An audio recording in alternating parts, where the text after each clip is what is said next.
નમસ્કાર, હિન્દુસ્તાન કી ધરોહર અખબારના digital platform પર આપનું સ્વાગત છે। હું આપની સાથે સોનાલી મોરે।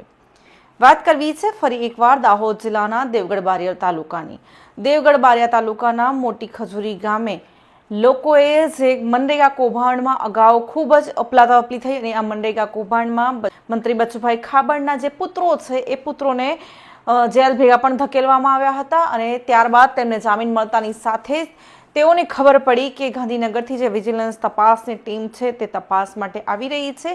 તે તપાસને તેઓએ ધ્યાને લેતા આ ટીમ તપાસ કરશે તો અમારા કાળા કૌભાંડો બહાર આવશે તે વાતને ધ્યાને લઈ અને જે વિકાસના કામોમાં ઢાંક પીછોડા કરવાના બાકી હતા, જે રોડ રસ્તા બનાવવાના બાકી હતા, એ રોડ રસ્તાઓ પર ફક્ત અને ફક્ત માટી અને મેટલો પાથરવાની ચાલુ કરી। ત્યારે મોટી ખજૂરી ગામના જે નાગરિક છે એ નાગરિકે આજે રોડ રસ્તા નહોતા બન્યા, એ રોડ રસ્તા 2022 અને 22-24ના અત્યારે રોડ રસ્તા બનાવવા નીકળ્યા હતા। તે વાતનો તે લોકોએ વિરોધ કર્યો અને રોષે ભરાયા, જેના કારણે તેઓએ વિડીયો ઉતાર્યો અને સોશિયલ મીડિયામાં વાયરલ કરતાની સાથે જ તેઓને બચુભાઈ ખાબડના જે પુત્ર છે એ પુત્ર દ્વારા ધમકી આપવાના એટલે કે ટાંટિયા તોડીની ધમકીઓ આપવામાં આવી છે, તેના તેઓએ વિડીયોમાં આક્ષેપ કર્યા છે। જોઈએ કે તેઓએ શું આક્ષેપ કર્યા છે।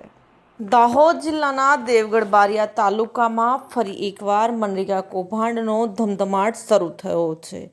મનરેગા કૌભાંડમાં ગાંધીનગર ખાતેથી વિજિલન્સ ટીમો તેમજ એસઆઈટીની ટીમો આવતા પોતાની ભૂલ છુપાવવા માટે જે કામગીરી હાથ ધરવામાં આવી રહી છે તે પોતે કામ ન કરેલા હોવા કામો પર ઢાંક પીછોડો કરવાની કોશિશ કરાઈ રહી છે। દેવગઢ બારિયા તાલુકાના મોટી ખજૂરી ગામે મનરેગા યોજનાનું લાખોનું કૌભાંડ છુપાવવા કૌભાંડીઓ દ્વારા માટીને મેટલની રસ્તાનું કામ જે ચાલુ કરાયું છે તેમાં જે ગામ લોકો છે મોટી ખજૂરીના ગામ લોકો રોષે ભરાયા અને રોષે ભરાવાના કારણે મનરેગા કૌભાંડ છુપાવવા માટે કામ ચાલુ કરાતા કૌભાંડીઓએ જે કૌભાંડી યુદ્ધની ટોળકી છે એ ટોળકી યુદ્ધના ધોરણે કામે લાગી પડી છે।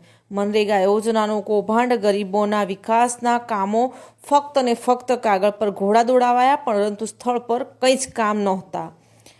કૌભાંડીઓની ટીમો પોતાના કરેલા કાળા કરતૂતોને છુપાવવા માટે જૂના મંજૂરીવાળા કામો ફરી એકવાર ચાલુ કર્યા અને તેમાં ઢાંક પીછોડો કરવાની શરૂઆત કરી છે। ગાંધીનગરની ટીમે તપાસ શરૂ કરી, તેનું રિએક્શન આવતા કૌભાંડીઓ વિકાસના કામોમાં ફરી એકવાર જોતરાઈ ગયા અને ગ્રામજનો દ્વારા વિરોધ કરાતા ગામના સરપંચે બચુભાઈ ખાબડ દ્વારા લોકોને ધમકી આપવા તેઓને લાફાવાળી કરી હોવાના આક્ષેપો વિડીયોમાં લગાવ્યા છે।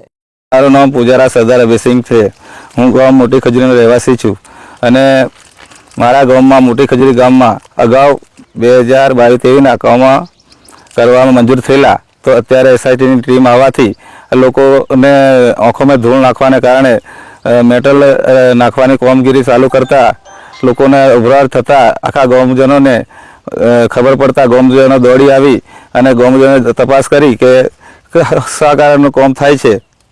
તો લોકોને બી જવાબ બી અમને બહુ બચુભાઈ સાહેબે બી આલી, એક જણને 2 થાપોલો બી મારી અમારા ગામમાં અને તો બી છતાં એવું કહે છે કે તમને અમે જોઈ લઈશું એવી ધમકી બી આલે છે। એના છોરે બી અમને ધમકી આલી મને બી જાતે અને અત્યારે એ કોમ અને આંખોમાં ધૂળ નાખવાનું એટલે લોકોને હવે એવું કહે કે અમારું કામ પૂરું બતાવીએ કરીને અમને એવું કરવા બેઠા છે। અત્યારે હજુ કશું બી કામ થયેલું નહોતું, 1 રૂપિયાનું કામ કરેલું નહોતું। અગાઉ એટલે 1.5-2 કિલોમીટરનો રસ્તો છે, છેક મુડેર ફળિયા કુના ઘરથી મુડેર ફળિયાથી છેક દેવ ડુંગર સુધીનો રસ્તો મંજૂર થયેલો, તેને હમણાં અત્યારે જ એ લોકો એવું કહે છે કે 2022-23માં મંજૂર થયેલો, પણ તો છતાં હમણાં લોકોને આંખોમાં ધૂળ નાખવા એટલે એસઆઈટીની ટીમ આવવાથી આ લોકોને કે અમે કરેલો છે એમ કરીને બતાવવા માટે આ લોકોને ગુમરાહ બનાવવાનું કામ ચાલુ કર્યું છે।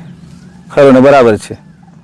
મુડેલ સાધુભાઈ સોનાભાઈ, મુડેલ ફળિયા, ગામ મોટી ખજૂરી।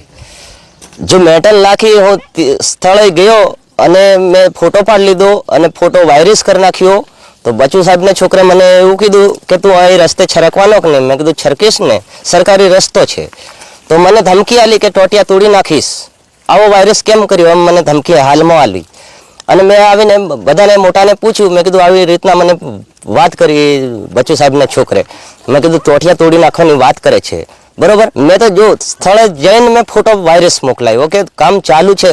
અત્યારે કેમ કામ ચાલુ છે? મેં કીધું 2023-24ની મંજૂરી મેળવેલી અને અત્યારે કેમ 25માં મેળવે છે? એ રીતના મેં ફોટો મોકલાયો, વાયરસ કર્યો, એની ઉપરથી મને ધમકી આલી. બસ.